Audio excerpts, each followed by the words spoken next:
Alchimie, alchimia, peut-être le nom jadis de la terre alluviale d'Égypte.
Donnez-nous la lumière, Seigneur. Aidez-nous à l'accomplissement de notre tâche.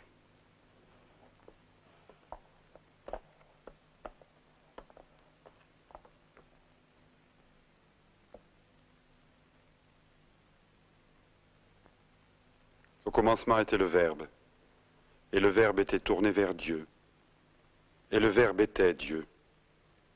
En lui était la vie, et la vie était la lumière des hommes. Au commencement, Dieu créa le ciel et la terre. Or, la terre était vague et vide. Les ténèbres couvraient l'abîme. L'Esprit de Dieu planait sur les eaux. Ayant entrepris d'ordonner le chaos, placez ton travail sous l'invocation de ce qui fut à l'origine des temps, tu poses tes regards, ô philosophe, sur la mère du Seigneur, et médite sur l'alliage dont est formé l'enfant divin. La Vierge Mère t'apparaîtra comme la matière première et la substance primitive du grand œuvre. Le Seigneur m'a possédé au commencement de ses voies. J'étais, avant qu'il formât aucune créature. J'étais de toute éternité, avant que la terre fût créée. Les abîmes n'étaient pas encore, et déjà j'étais conçu. Les fontaines n'étaient pas encore sorties de la terre. La pesante masse des montagnes n'était pas encore formée. J'étais enfanté avant les collines. Il n'avait créé ni la terre, ni les fleuves, ni affermi le monde sur ses pôles. Lorsqu'il préparait les cieux, j'étais présente. Lorsqu'il environnait les abîmes de leurs bornes et qu'il prescrivait une loi inviolable, j'étais présente. lorsqu'il affermissait l'air au-dessus de la terre, lorsqu'il donnait leur équilibre aux eaux des fontaines, lorsqu'il renfermait la mer dans ses limites, lorsqu'il imposait une loi aux eaux pour les contenir dans leurs bornes, lorsqu'il posait les fondements de la terre, j'étais avec lui, et je réglais toutes choses.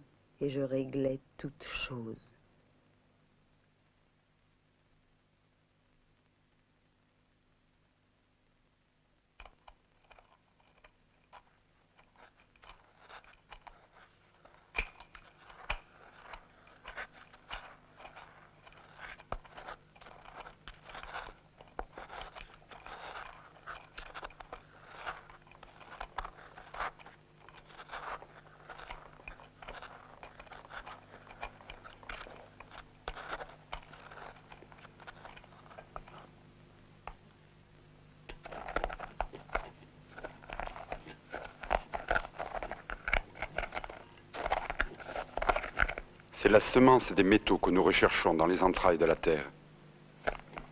On ne croit pas à son existence, à cause qu'elle est invisible.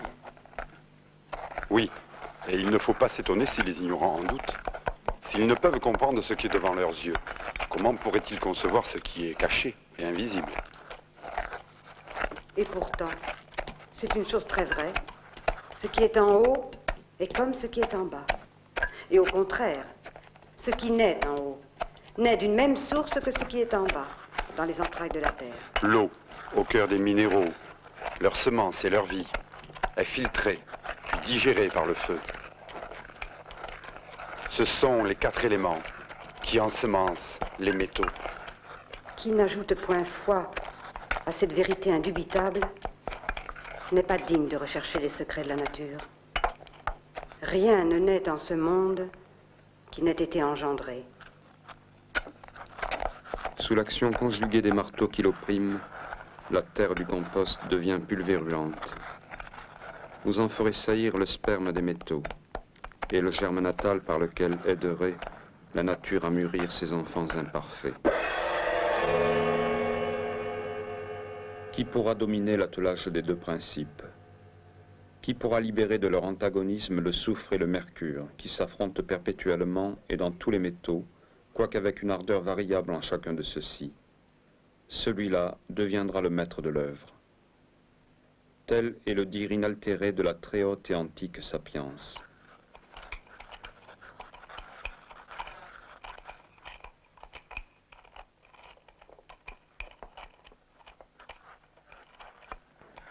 Tiens, afin de plus facilement imaginer comment les métaux s'assemblent ou se joignent pour jeter ou recevoir la semence, considère le ciel et les sphères des planètes. Engendré par Oranos, le ciel étoilé, je fus premier parmi les dieux. Je parcours la 7e sphère.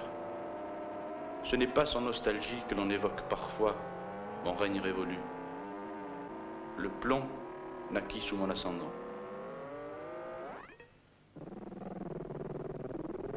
Je suis l'étain. Je détrône mon père le plomb. Ma légèreté me pousse vers des amours toujours nouvelles.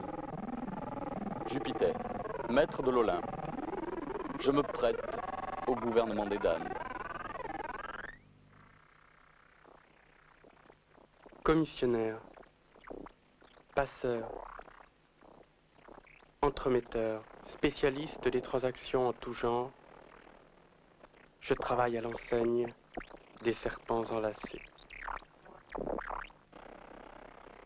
Né de l'écume de la mer, le cuivre est mon métal. J'en appelle au désir. Il est mon maître. Il est mon serviteur.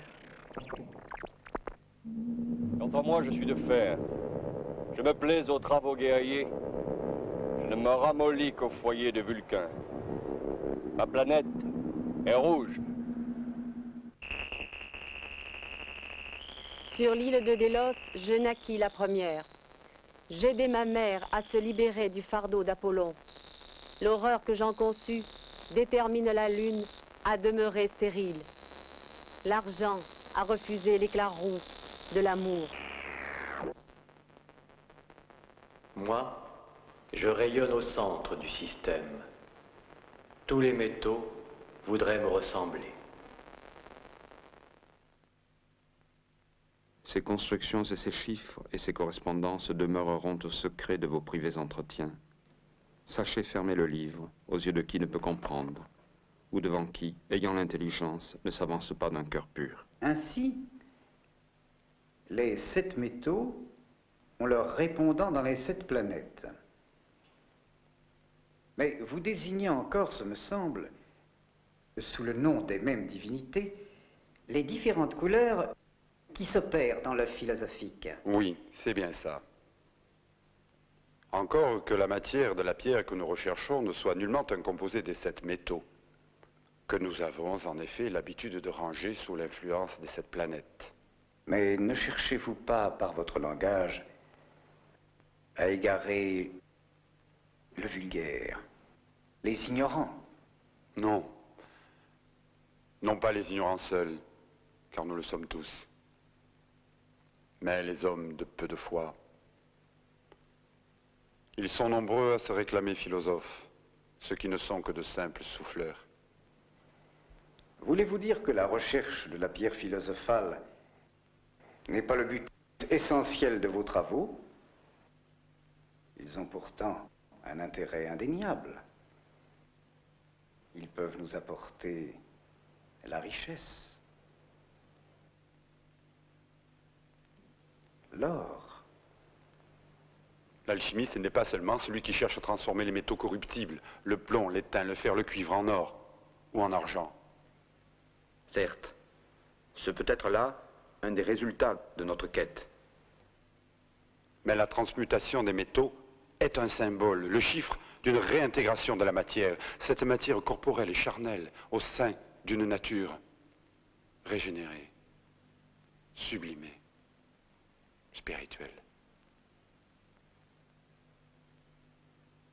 D'aucuns parmi vos semblables ont prétendu poursuivre l'œuvre du Christ.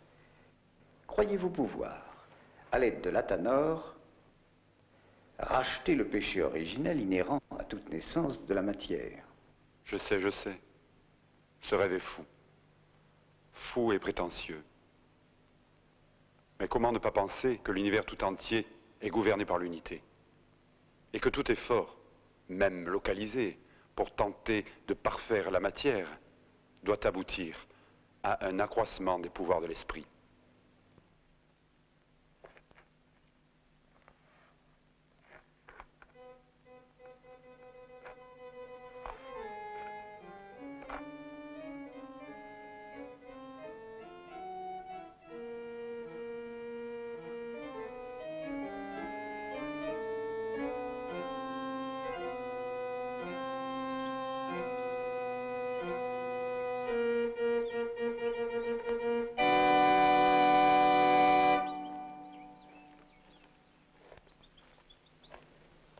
Il convient, vous l'avez senti, que vous demeuriez solitaire, à l'écart de la foule des curieux.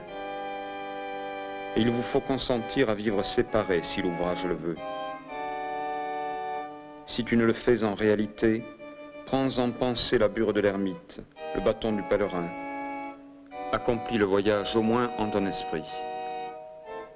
Emprunte les chemins de Compostelle dont la carte dessine le tracé des alchimiques détours.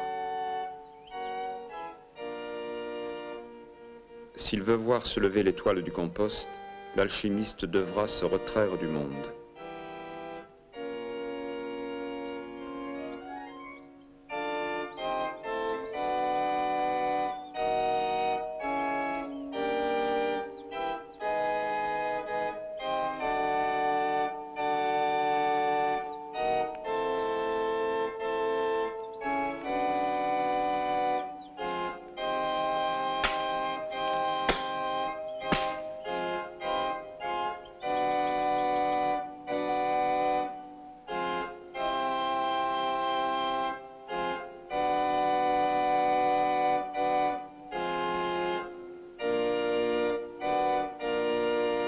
Sous la racine du chêne est la source de notre art.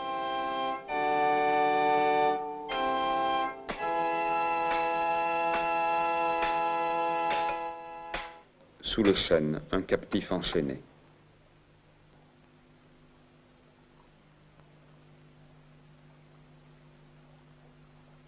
Visite l'intérieur de la terre. En rectifiant, tu trouveras la pierre cachée.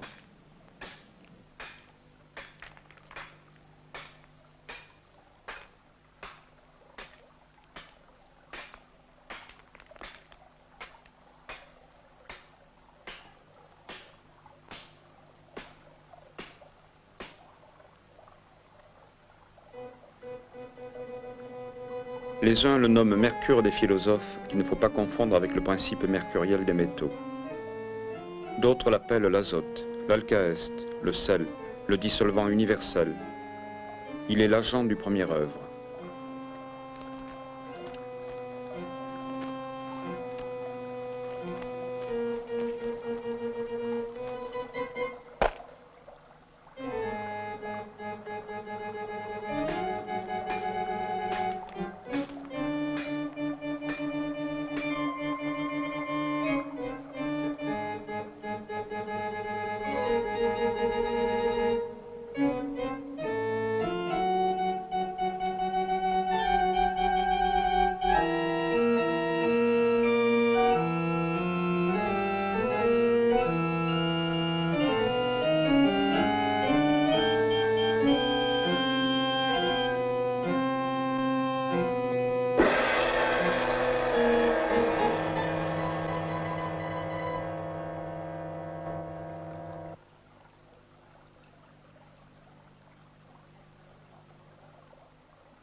Dieu n'a voulu dispenser la véritable science et sa connaissance profonde qu'à ceux qui condamnent le mensonge.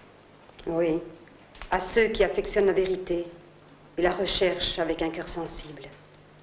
Les désignés de l'art, qui avant tout, sans hypocrisie, aiment Dieu.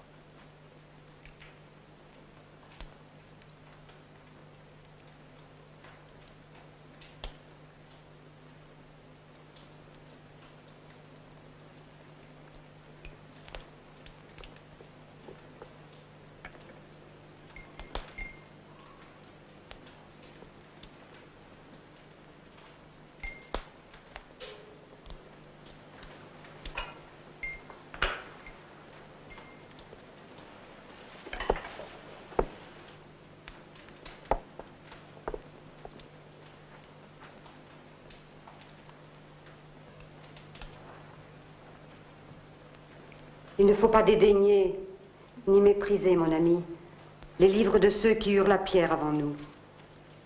Car après la révélation de Dieu, c'est d'eux que nous la détenons. Et il faut aussi que cette lecture soit renouvelée, différemment et très souvent. Nous conservons le feu de leur sens et l'éclat de leur vérité.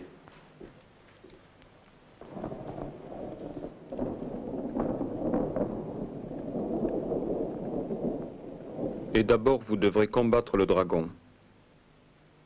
La trop vive énergie du sel resté impur est périlleuse autant pour vous que pour votre œuvre.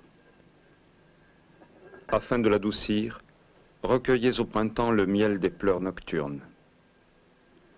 Du bélier au taureau, ou bien d'avril à mai, récoltez la rosée sur des draps étendus, qu'ensuite vous tordrez pour exprimer leur suc.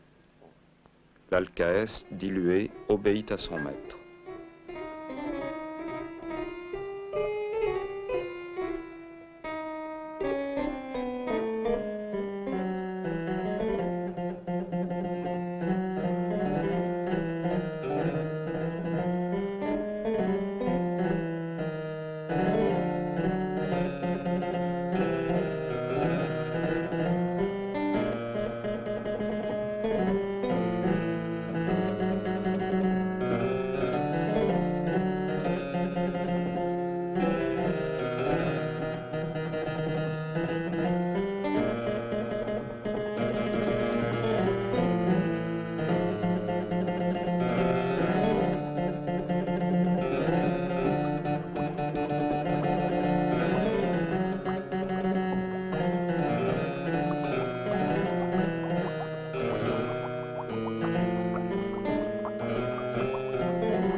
Le vif argent est le principe volatile. Le soufre, à l'opposé, doit fixer le mercure. Il te convient briser leur connivence. L'entreprise veut un cœur aguerri, et que parfois l'alchimiste se vête des attributs de Mars.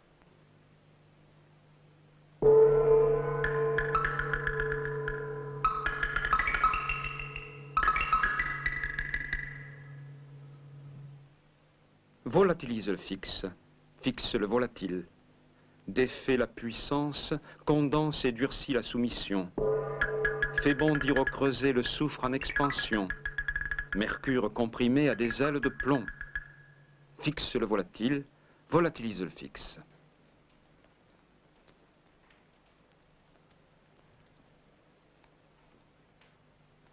Si l'âme manquait intérieurement, quel espoir de rédemption subsisterait?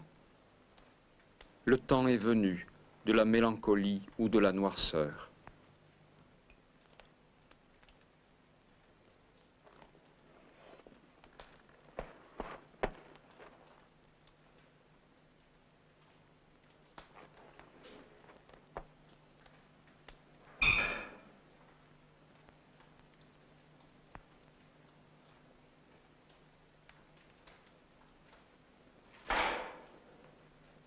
Non, sans âme, la chose est imparfaite.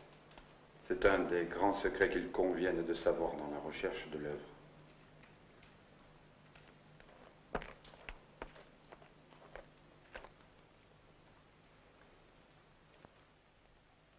C'est l'emblème du pendu. La tête en bas, celle qui gouvernait. En bas, celui qui dominait. Observe les contraires en leur naissance, tu sauras leur identité. Et le mercure, l'androgyne, se divise. Esprit et âme, animus, anima. Car l'être est double, qu'il faut sauver et surmonter.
L'heure de Saturne.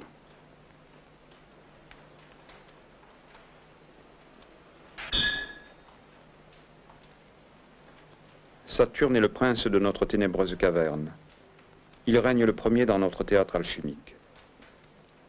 Le soufre est devenu Mercure pour Mercure, qu'il remet en chemin.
Quand la terre fut résolue à soustraire ses enfants à l'appétit de leur père Cronos, elle choisit une pierre brute, qu'à celui-ci elle donna à manger.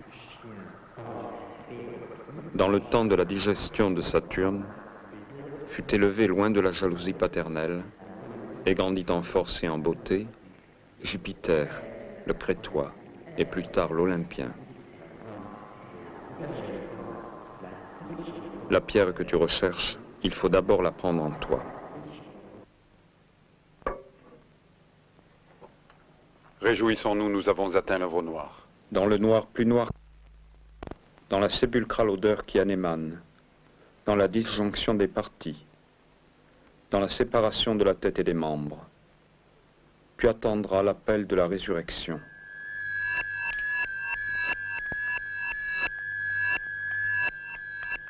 Après la calcination et le noir saturnien, le bleu de Jupiter vient teinter le produit.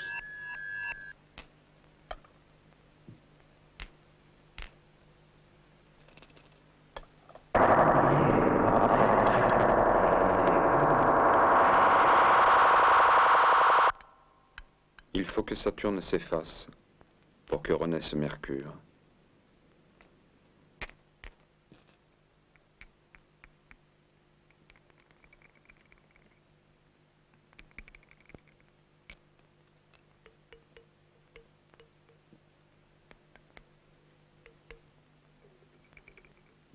Moi, Saturne, la plus élevée des planètes, devant vous tous, seigneurs, je déclare ceci.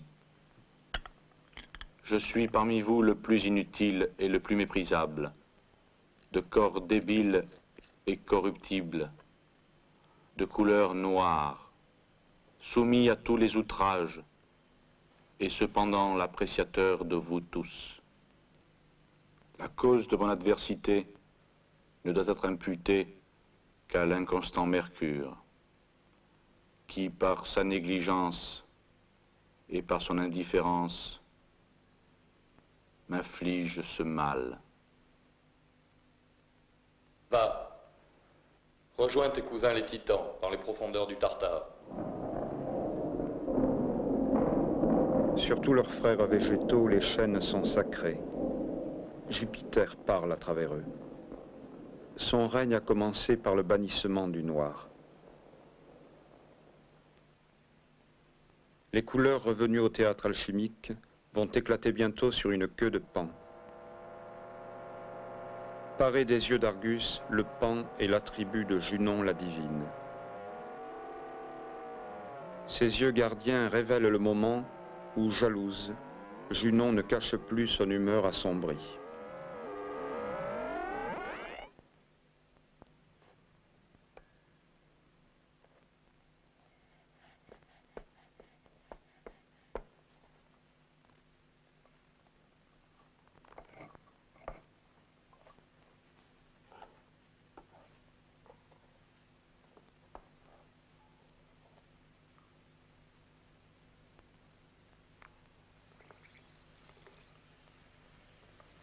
Dehors aussi, le monde existe.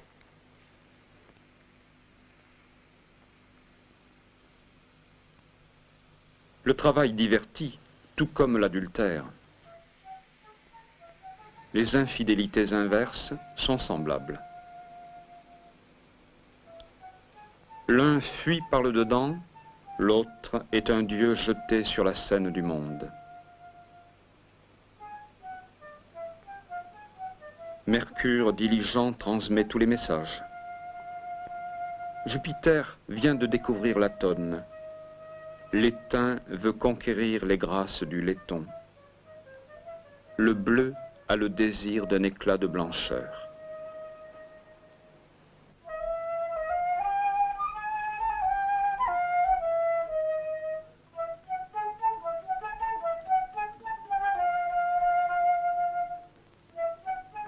Ma bonne amie, pour raviver les feux somnolents de mon époux, ce n'est pas que Jupiter ne soit encore jeune et vigoureux, mais il s'épuise en ses métamorphoses. Vénus, pour une fois, dirige ses ardeurs vers sa compagne souveraine.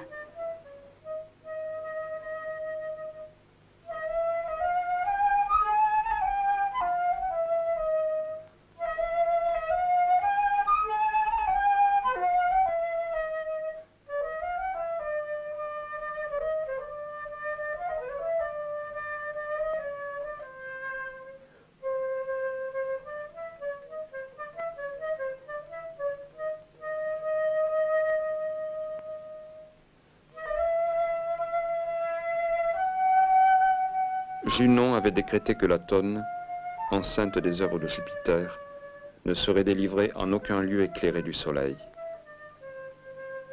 La terre elle-même se dérobait devant la suppliante. À une certaine heure où l'obscure croit gagnée, ne renonce pas, alchimiste, à l'ordre intérieur. Protège une espérance de blancheur comme Latone étreignant la clarté de son ventre. Dieu double, jumeau céleste, fruit de Jupiter. La terre nous refuse un asile, et Junon de sa vindicte nous poursuit. Moi, Latone, fille de Titan, j'en appelle à la clémence du destin. La providence en Neptune surgit. L'île Blanchois, au loin, qu'il fixa du trident. Sur l'île de Délos, je naquis la première.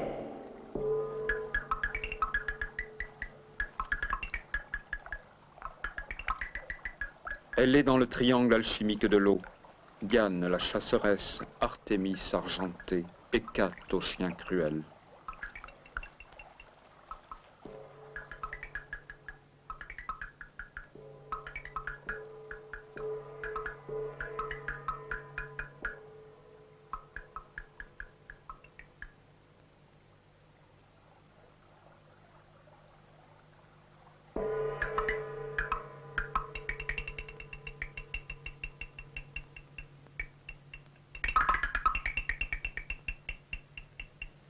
La montagne était ensanglantée du massacre de bêtes de toutes sortes. Le soleil glissait vers l'Occident aux grandes ombres. Le chasseur Actéon s'était écarté du groupe de ses compagnons et de ses chiens. Le destin le poussa vers une clairière de rire, au creux de la forêt. C'était le reposoir et le domaine interdit de la déesse, la source où elle venait se rafraîchir avec les nymphes ses compagnes.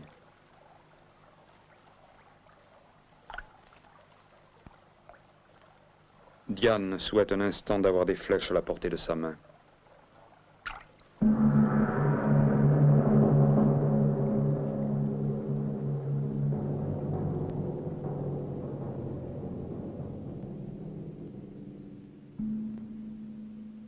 Actéon fut dévoré par ses chiens sous l'apparence trompeuse du cerf.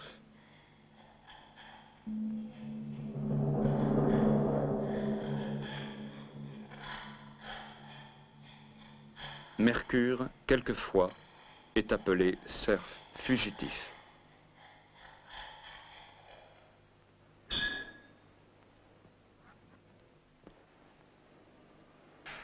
Le courroux de Diane a confirmé l'œuvre blanc. Changé en constellation, le chasseur illumine le firmament nocturne.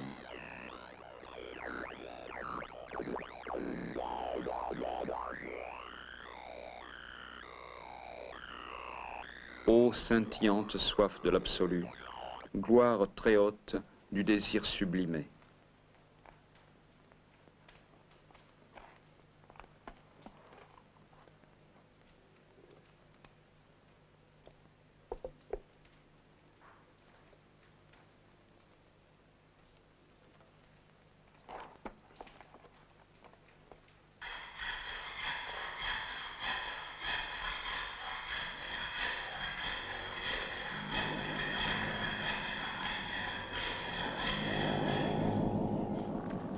Ton âme est rêveusement logée au centre d'un foyer zodiacal, sur le moyeu d'un feu de roue.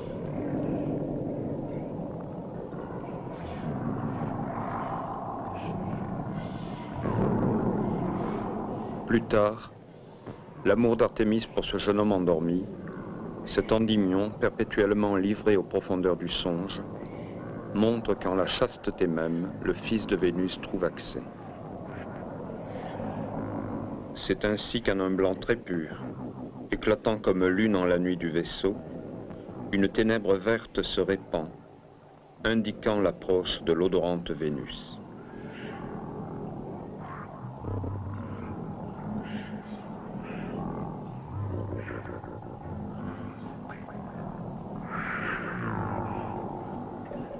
Dis-moi, feu, toi qui pénètres au principe des choses, si l'amour est la plus constante, la plus éclatante des valeurs, ne devrais-je pas allumer l'espace autour de moi à l'égal du soleil et être autant que lui, objet de dévotion?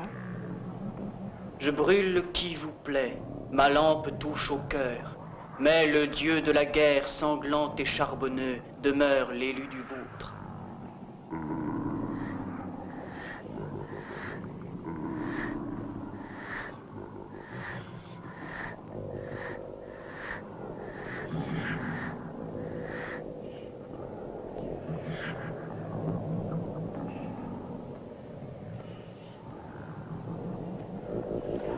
Lorsque Vénus verdoie, le rouge approche.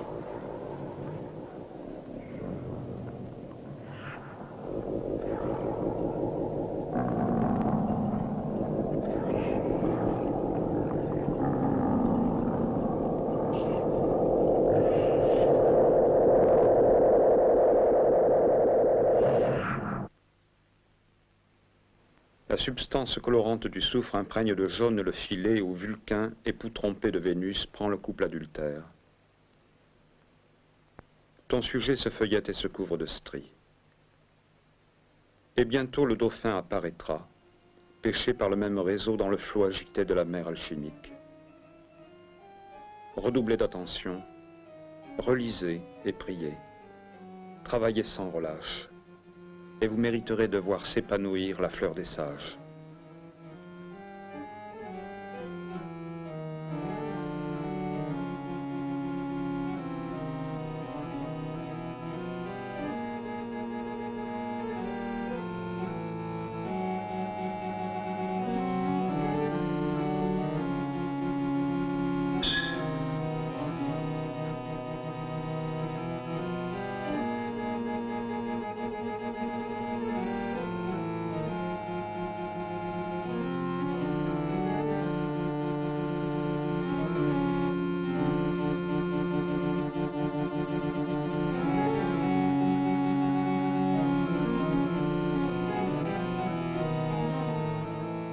L'homme sans la femme n'est que la moitié d'un corps. La femme sans l'homme, pareillement, tient lieu d'un demi-corps. Car chacun, en particulier, ne peut sortir de soi aucun fruit.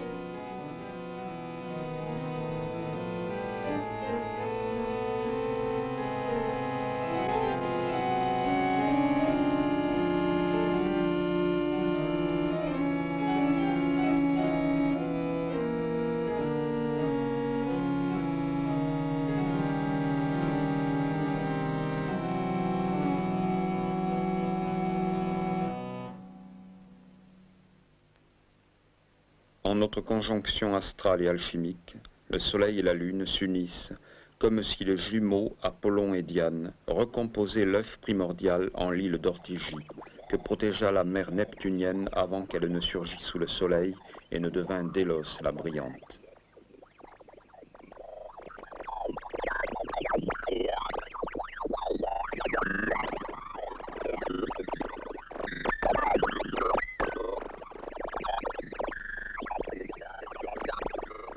Le rébis hermaphrodite est le vrai sujet de l'opus hermétique. Observe son bouillonnement cristallin, l'effervescence rouge de la pierre. La multiplication est en bonne voie. Le mariage royal engendre un second couple de jumeaux, une autre reine et un second dauphin qui à leur tour s'épousent. Si le grain nous mourait, il resterait stérile. Notre mort sera porteuse de vie.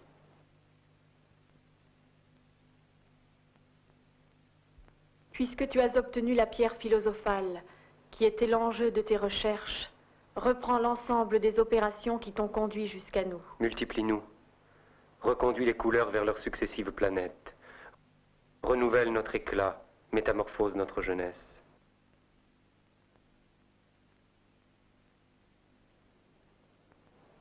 C'est ainsi que le sage parvient à la perfection de l'œuvre au rouge.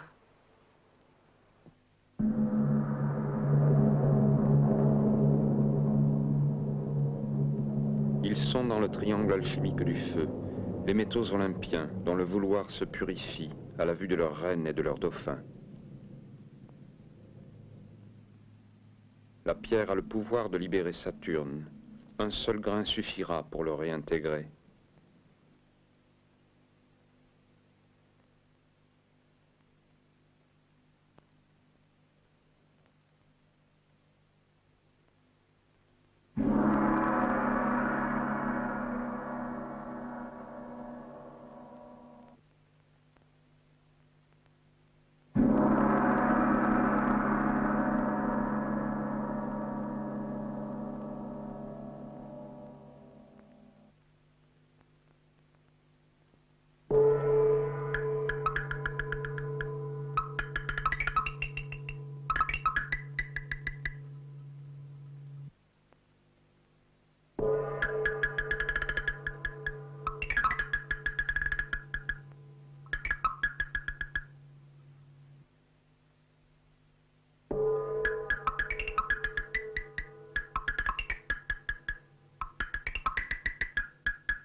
Que chacun des métaux pour sa rédemption dépose l'attribut dont il tirait fierté.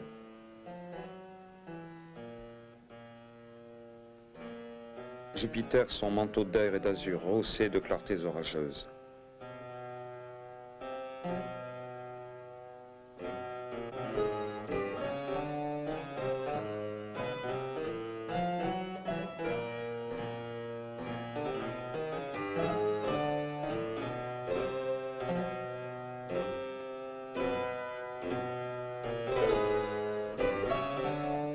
Mars acceptera l'oblation de son épée.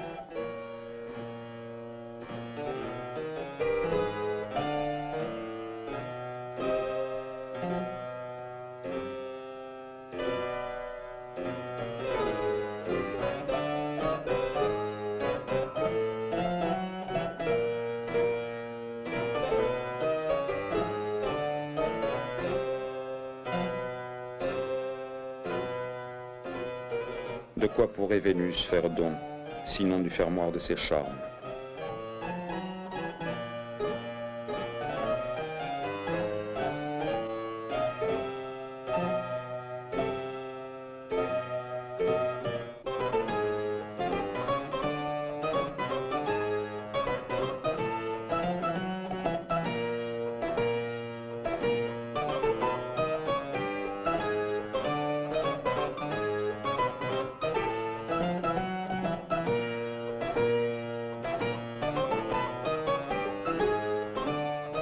Et Mercure ne deviendra que ce qu'il est, contemplant sa propre nature, exaltée en l'or potable.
Il faut que le ciel soit conjoint avec la terre, sur le lit de l'amitié et de l'amour.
Ainsi de Compostelle as-tu suivi l'étoile. Le chemin de votre œuvre a duré une vie. Et ne possédant rien, sinon cet ineffable, vous aurez su que l'or était spirituel.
Oh